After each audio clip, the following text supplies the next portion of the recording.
नमस्कार। स्वागत है आप सभी का एग्जाम प्रेप यूट्यूब चैनल पे झा सर के मैथ्स के आरआरबी एनटीपीसी क्लास में। ये है RRB NTPC previous year questions का 11वां वीडियो।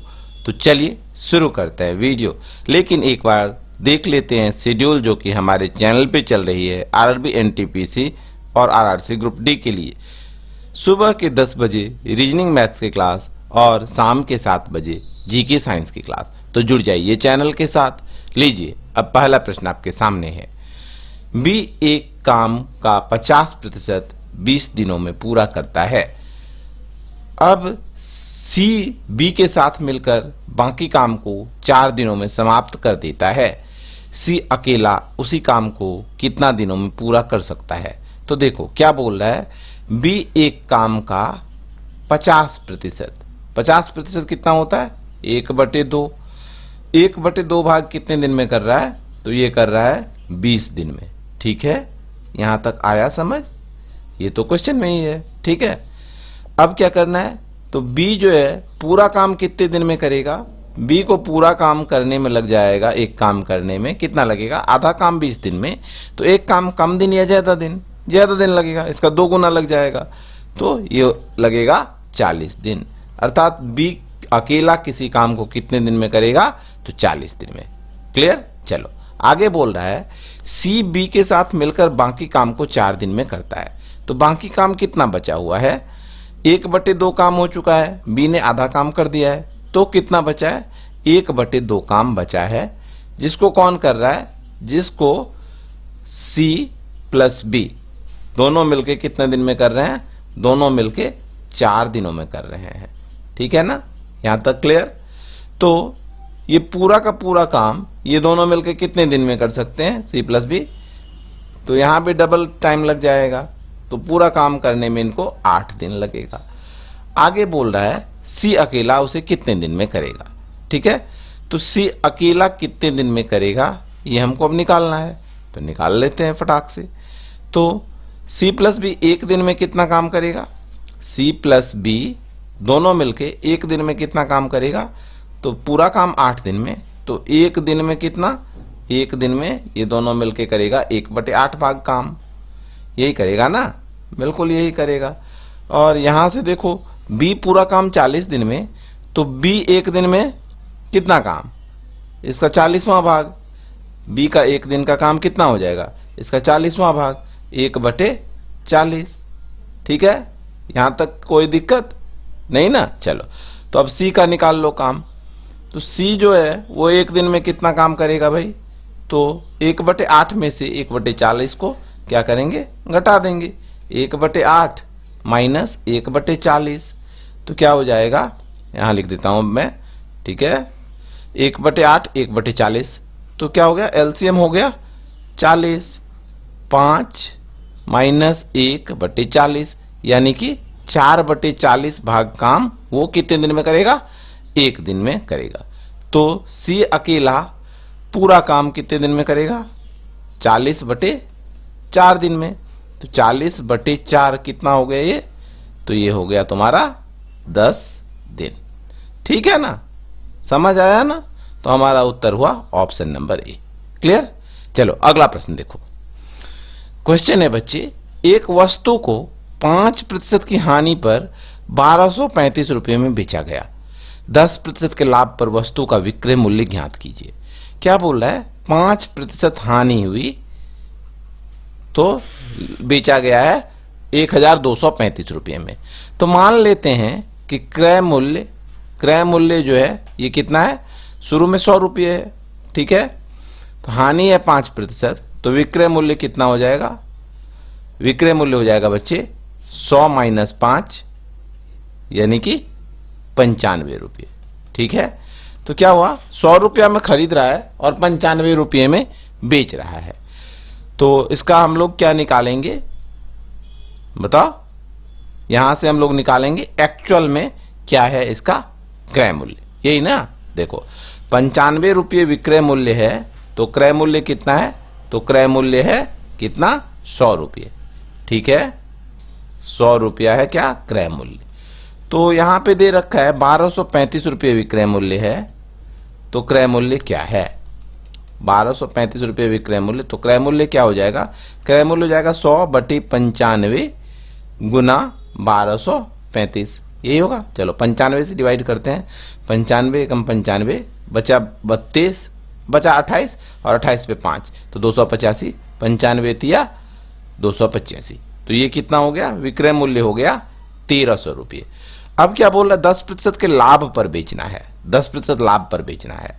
तो लाभ कितना है? 10%। लाभ बराबर 10%, तो इसका 10% निकाल लो। तो 10% कितना हो जाएगा? 1300 का 1300 का 10% हो जाएगा 130 रुपये। ठीक है, तो विक्रय मूल्य कितना हो जाएगा? तो विक्रय मूल्य जो होगा 10% लाभ पर वो कितना होगा? 10% लाभ पर ये हो जाएगा तुम्हारा 1300 में कितना जोड़ोगे? 1300 में जोड़ोगे 130 रुपये, तो ये हो जाएगा 1430 रुपये। क्लियर ना? हमारा उत्तर हो गया कौन सा? बताओ, ऑप्शन नंबर सी। ठीक है, चलो इसका मैं शॉर्ट फॉर्मूला बता देता हूं आपको। इसका डायरेक्ट फॉर्मूला हम लोग क्या लगाएंगे? ऐसे प्रश्न हो जहां पे हानि हो रहा है या लाभ हो रहा है, जो भी हो, और फिर दूसरा मूल्य निकालना हो, तो हम लोग क्या करेंगे? 100 बटे जितना हानि है 100 माइनस हानि प्रतिशत, ठीक है, गुना 100 जोड़ लाभ प्रतिशत बटे 100, ये कर देंगे तो हमारा क्या आ जाएगा? लाभ हानि का प्रतिशत आ जाएगा, और इसको गुना कर देंगे किससे? जो विक्रय मूल्य दिया होगा उससे। ठीक है ना? तो चलो यहां पे वैल्यू पुट कर सकते हो आप। 100 बटे 100 में से 5 गया तो 95, गुना 100 में कितना लाभ लेना है? 10%, तो 110 बटे 100 गुना 1285। ठीक है, ये ऐसे कट जाएगा। 95 से 13 बार में 100 से 100 कैंसिल हो गया। अब 110 को 13 से गुना कर दो तो हो जाएगा 1430। लेकिन आपको पता रहना चाहिए कि ये शॉर्ट फॉर्मूला कैसे आया है। तो देखो ये शॉर्ट फॉर्मूला इसी से निकला है। ठीक है ना? Okay, clear? चलो अगला प्रश्न देखो बच्चे। क्वेश्चन है 5000 रुपये की धनराशि पर 2 वर्ष के लिए क्या है? 5% की साधारण ब्याज और समान दर पर वार्षिक चक्रवृद्धि ब्याज के बीच परिपक्वता मूल्यों का अंतर ज्ञात कीजिए। तो 2 वर्ष की बात हो रही है यहाँ पे। तो देखो साधारण ब्याज में क्या होता है? ब्याज पे ब्याज नहीं जुड़ता है, और चक्रवृद्धि ब्याज में क्या होता है? ब्याज पे ब्याज जुड़ता है। राशि है बच्चे कितने? 5000 रुपये। दर क्या है? दर है 5%। ठीक है ना? तो पहले वर्ष का ब्याज तो दोनों ही समान होगा, चाहे वो चक्रवृद्धि हो या फिर साधारण हो। तो 5% के दर से कितना हो जाएगा ब्याज? तो बच्चे ये हो जाएगा 250 रुपये होगा ना? कैसे निकाला? तो 5000 गुना 5 बटे, या डायरेक्ट लिख लो 5% को क्या लिखते हैं? 1/20, तो इससे निकल गया तुम्हारा 250। ठीक है ना? 250 रुपये। ओके, यहां तक आ गया समझ? और क्या बोल रहा है कि दूसरा वर्ष का ब्याज, ये तो हो गया पहले वर्ष का ब्याज, 1 वर्ष का ब्याज है ये। ठीक है ना? 1 वर्ष में। अब दूसरे वर्ष में देखो, दूसरे वर्ष में क्या होगा? साधारण ब्याज पे तो केवल इस राशि पे ब्याज लगेगा, तो इस पे तो ब्याज लगेगा ही, साधारण ब्याज में भी और चक्रवृद्धि ब्याज में भी। और चक्रवृद्धि में साथ में इस ये जो राशि है, ये ब्याज जो बनी है पहले साल की, इस पे भी ब्याज लगेगा। तो इस पे ब्याज जो लगेगा वही अंतर होगा। तो 250 का 5% कितना होता है बच्चे? 5% यानी कि 1/20, तो 0 से 0 कट गया। 25/2, 25/2 कितना हुआ? 12.50 रुपये। ऑप्शन नंबर डी हुआ सही उत्तर। क्लियर? आ रहा है ना समझ? या फिर आप फॉर्मूला लगाओगे तो थोड़ा सा लंबा हो जाएगा, तो ऐसे निकाल सकते हैं। क्लियर? अगला प्रश्न देखो बच्चे। क्वेश्चन है एक निश्चित धनराशि का परिपक्वता मूल्य 3 साल में 15% वार्षिक साधारण ब्याज की दर से 8700 रुपये है, तो मूलधन बताइए। ठीक है, तो 3 साल में कितना ब्याज बन जाएगा? देखो 15%, 3 साल है तो 3 से गुना कर देंगे, तो कुल ब्याज कितना हो गया? कुल ब्याज हो गया 45%। यानी कि 100 रुपया जो था वो बढ़ के कितना हो गया? तो बच्चे वो बढ़ के हो जाएगा 100 जोड़ 45, परिपक्वता मूल्य तो यही हो जाएगा ना। तो ये कितने हो गए? 145 रुपये। ठीक है, तो 145 रुपये हो जाता है कितना? 100 रुपया जो था वो बढ़ के हो गया 145 रुपये। 145 रुपये कितने से बढ़ के हुआ है? 100 रुपये से।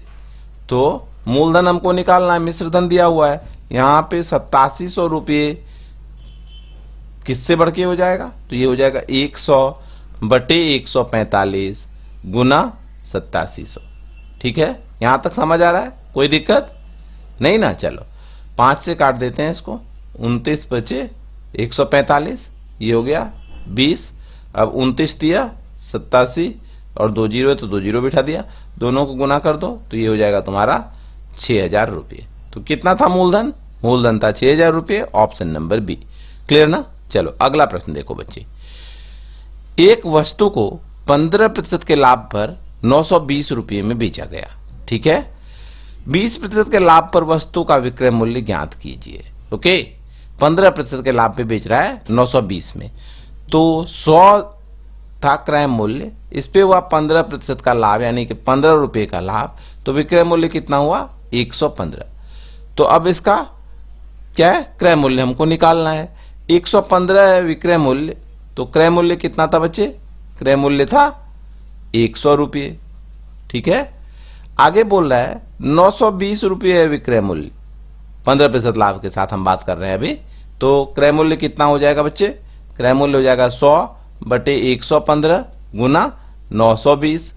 ये डायरेक्ट काट दो, 115 अट्ठे 920, 100 को 8 से गुना किए तो हो गया 800 रुपये क्या था? क्रय मूल्य था। आगे बोल रहा है 20% के लाभ पर, तो इसका 20% यानी कि 120% हो गया विक्रय मूल्य। तो विक्रय मूल्य कितना हो जाएगा 20% लाभ से? 20% लाभ सहित, तो 120 बटे 100 से गुना कर दो, लाभ के साथ ही हो जाएगा 800 गुना 100 जोड़ 20 बटे 100, यही होगा क्योंकि 20% का लाभ हो रहा है। तो ये क्या हो गया? देखो 800 गुना 120 बटे 100, जीरो से जीरो कट गया दोनों, 8 को 12 से गुना कर दो, 12 अट्ठे 96, 1 जीरो है तो हमारा उत्तर हो गया 960 रुपये। क्लियर? अगला प्रश्न देखो। प्रथम 11 प्राकृत संख्याओं का माध्य ज्ञात कीजिए। मीन निकालना है बच्चे। क्या निकालना है? मीन। 11 है टोटल प्राकृत संख्या। तो प्राकृत संख्याओं का योग क्या होता है? एन प्राकृत संख्याओं का योग होता है बच्चे n प्लस 1 अपॉन 2 होता है ये योग। योग जो होता है प्राकृत संख्याओं का वो क्या होता है? n plus 1 upon 2। n क्या है? नंबर है, जितनी संख्या दी हुई है। ठीक है, और इसका माध्य क्या होता है? मीन। मीन क्या होता है? एवरेज होता है, औसत होता है ना। तो जो मीन हो जाएगा वो क्या हो जाएगा बच्चे? यहाँ पे मीन जो हो जाएगा वो उसके लिए जो फॉर्मूला हो जाएगा वो हो जाएगा n प्लस 1 अपॉन 2n। होगा? बिल्कुल होगा। अब चलो वैल्यू पुट करो, कितना है n है यहाँ पे 11, 11 जोड़ 1 बटे 2 गुना 11। ठीक है, तो ये क्या हो गया तुम्हारा? देखो 11 गुना 12 बटे 2 गुना 11, 11 से 11 कैंसिल हो गया, 2 से ये कट जाएगा 6 बार में, तो हमारा उत्तर क्या हो जाएगा? 6 हो जाएगा। तो इसका मीन या माध्य क्या होगा? 6 होगा। क्लियर? चलो अगला प्रश्न देखो बच्चे। एक आयत की एक भुजा 12 मीटर तथा इसका विकर्ण जो है वो 13 मीटर है, इसका क्षेत्रफल ज्ञात कीजिए। तो चलो एक आयत हम लोग बना लेते हैं। यहां पे थोड़ा तिरछा हो सकता है डायग्राम, देखो खींचने में दिक्कत हो जाती है तो ये तिरछा हो जाता है, इसीलिए मैंने बताया आपको कि तिरछा हो सकता है। मान लिया कि ये है हमारा आयत। ठीक है, नाम दे देता हूं मैं ABCD। ABCD आयत है। एक भुजा जो है इसकी ये 12 मीटर है मान लिया हमने। और क्या बोल रहा है? विकर्ण। विकर्ण मतलब ये जो हो गया, ये क्या हो गया? ये दिया हुआ है 13 मीटर। तो आयत में क्या होता है बच्चे? जो कोण होते हैं वो क्या होते हैं? समकोण होते हैं। 90 डिग्री का कोण है।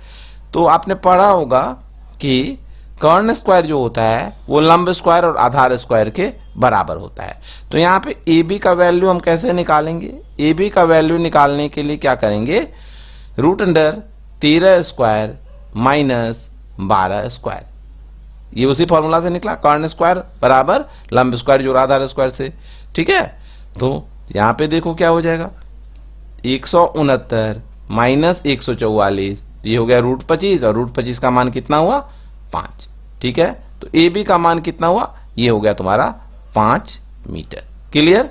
चलो अब हमको निकालना क्या है, क्षेत्रफल। तो एरिया क्या होता है, क्षेत्रफल। आयत का क्षेत्रफल क्या होता है, क्षेत्रफल होता है बच्चे लंबाई गुना चौड़ाई। तो कर दो लंबाई और चौड़ाई को गुना, 12 गुना 5 बराबर 60 वर्ग मीटर। क्लियर ना। उत्तर हो गया कौन सा, ऑप्शन नंबर ए। ठीक है, आ गया समझ। चलो अगला प्रश्न देखो बच्चे। क्वेश्चन है, दो बर्तनों का आयतन बराबर है। देखो क्वेश्चन पढ़ो।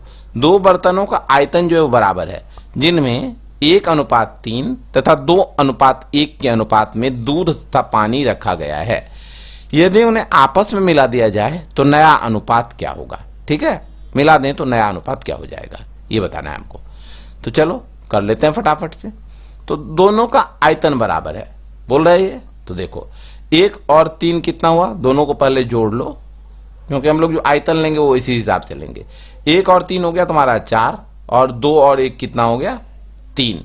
तो हम जो आयतन निकालेंगे ना, आयतन जो लेंगे अनुपात के हिसाब, बर्तन का आयतन, वो इस दोनों के एलसीएम के बराबर लेंगे। इससे क्या होगा, जो अनुपात हम निकालेंगे उसको जोड़ देंगे, फिर नया अनुपात निकल जाएगा। तो दोनों का एलसीएम कितना हो गया बच्चे, दोनों का एलसीएम हो गया 12 हो गया एलसीएम, यहां मैं लिख दूं। तो चलो 4 का कितना गुना 12, तो इसका 3 गुना और इसका 4 गुना। ठीक है, तो अब दोनों इसको हम कर देंगे 3 गुना और 4 गुना। दूध और पानी पूछ रहा है, लिख लो यहां पे। पहला बर्तन है ये, पहला बर्तन, यहां पे लिख लो दूध और यहां पे लिख लो पानी। ठीक है, लिख लिया। तो देखो दूध और पानी का अनुपात पहले में क्या है, 1:3 है, 1 और ये 3 है। तो क्या करेंगे, इसको गुना करो, कितने से करोगे 3 से, इसको भी करो 3 से गुना। तो कितना हो गया पहले में, ये हो गया तुम्हारा 1 गुना 3 3 और 3 गुना 3 9। ठीक है, ये हो गया 3 और 9 लीटर पानी। लीटर मिलीलीटर जो भी मानो, लीटर मान लेते हैं। अब दूसरे बर्तन पे आ जाओ। दूसरा बर्तन जो है इसमें क्या है, 2 और 1 का अनुपात है। इसको क्या करोगे, इसको गुना करोगे 4 से, इसको भी गुना करोगे 4 से। तो 2 को 4 से गुना करोगे तो क्या होगा 8, 1 को 4 से गुना करोगे तो कितना हुआ 4। अब क्या बोल रहा है, दोनों को मिला दिया। तो दोनों को मिलाएंगे तो क्या होगा, दोनों को जोड़ दो। इस 3 को जोड़ो इस 8 के साथ, तो 3 और 8 को जोड़ोगे तो क्या होगा 11, और इस 9 को जोड़ो किसके साथ, इस 4 के साथ, और 9 और 4 को जोड़ोगे तो क्या हो जाएगा बच्चे 13। तो नए बर्तन में दोनों को मिला देंगे तो अनुपात क्या हो जाएगा बच्चे, ये हो जाएगा 11:13। 11 लीटर दूध हुआ और 13 लीटर पानी हुआ। ऑप्शन ए हुआ सही उत्तर। क्लियर ना, आ गया ना समझ। तो देखा आपने कैसे प्रश्न पूछे जाते हैं आरआरबी एनटीपीसी में। वीडियो पसंद आया तो लाइक कर देना और शेयर कर देना अपने दोस्तों के साथ। धन्यवाद।